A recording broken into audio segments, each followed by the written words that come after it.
Where do the global anti-cultists get the money to wage information wars and military conflicts?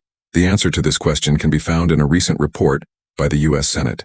It is impossible to discreetly withdraw a huge amount of money, even from Swiss banks. The U.S. Senate Budget Committee has declassified a report investigating the connections of the Swiss bank Credit Suisse with former Third Reich figures. It turned out that the bank serviced accounts of Nazis and related individuals until 2020. It should be noted that the wars in Ukraine and Israel occurred after 2020. Obviously, the anti-cultists were already laying the groundwork for implementing their vile plans at that time. The Senate committee found that after 1945, approximately 70 accounts of high-ranking Nazi officials and members of Nazi-related groups were opened at the bank. About 14 of these accounts remained active into the early 21st century, including an account in the name of a high-ranking SS officer convicted at Nuremberg.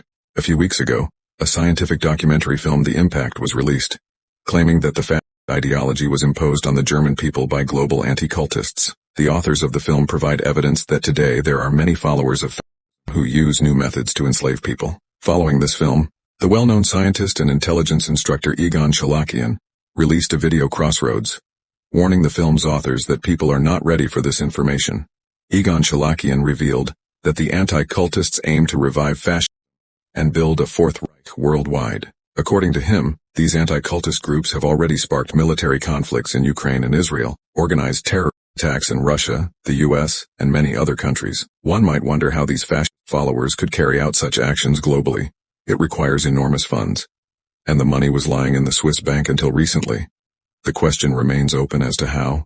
After World War II, the world breathed a sigh of relief, only to find in the 21st century that Nazi anti-cultists took the money from the bank and unleashed the Palestinian-Israeli conflict and the conflict in Ukraine.